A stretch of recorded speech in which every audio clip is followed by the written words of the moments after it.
Olá, me chamo Fábio Miranda, sou pesquisador e genealogista da cidade de Caruaru, Pernambuco.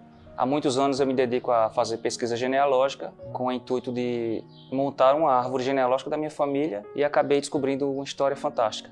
Se trata da família Miron, que essa história percorre 4 países e ela é de interesse histórico para esses 4 países.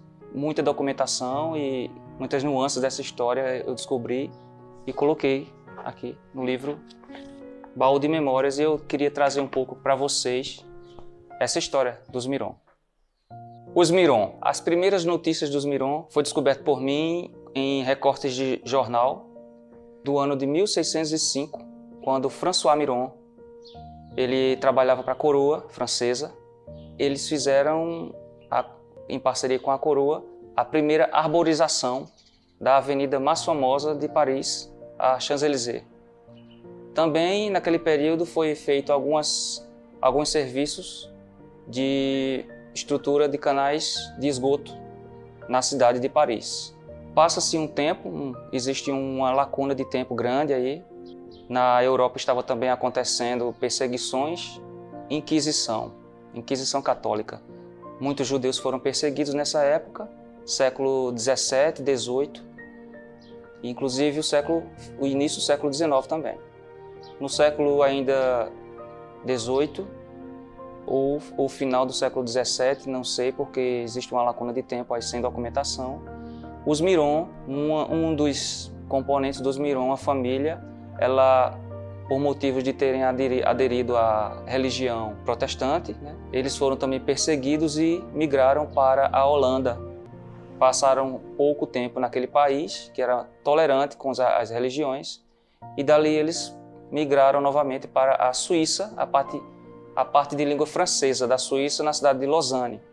Nessa época, no século já 18, aconteceu em Lisboa um grande terremoto em 1755. Após aquilo, o rei nomeou o Marquês de Pombal para estruturar o país, e o Marquês convidou o Conde Lippe para montar e estruturar os exércitos reais.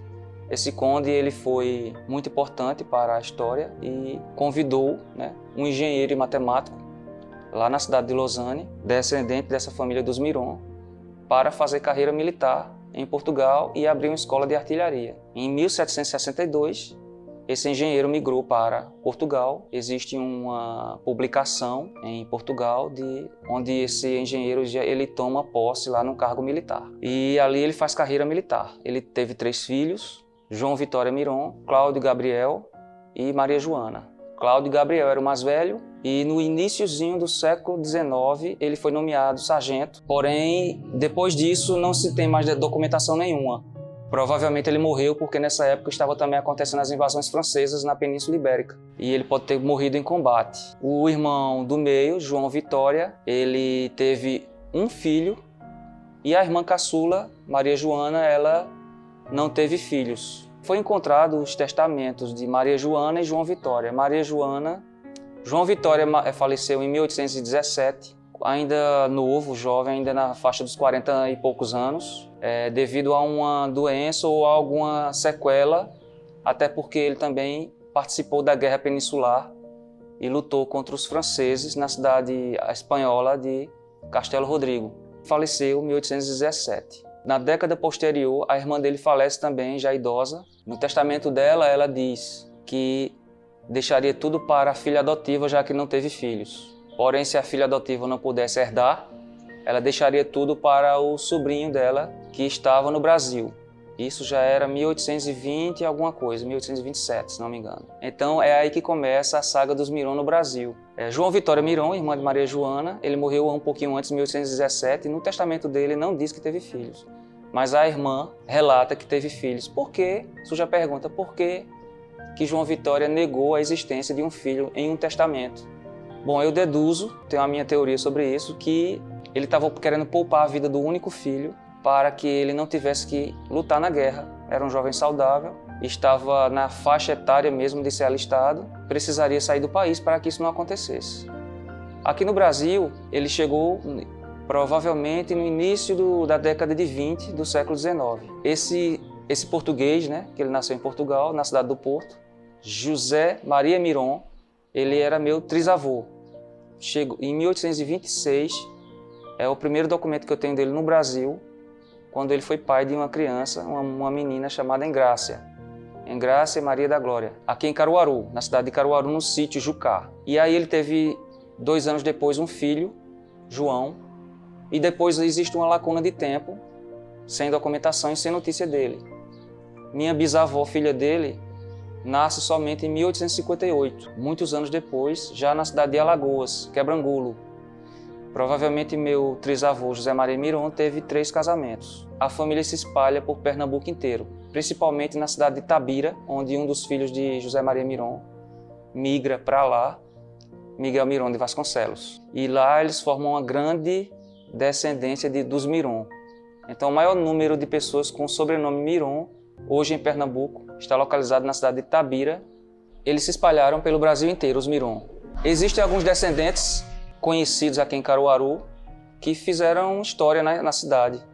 Por exemplo, eu posso citar Paulo Miranda, ele é descendente e fundador do laboratório Paulo Miranda. E também se dedicou à preservação e divulgação da história de Caruaru. Assim como o irmão dele mais velho, Antônio Miranda, jornalista do jornal Vanguarda por muitas décadas, falecido há pouco tempo, e que também é uma pessoa ilustre dessa família. E também tem uma outra pessoa, mãe de um grande amigo meu, que trabalhou comigo muitos anos no Corpo de Bombeiros, Dona Nicinha Vasconcelos. Ela também descendente dos Miron, trabalhou pela prefeitura muitos anos na busca de melhoria de qualidade de vida para as pessoas da terceira idade.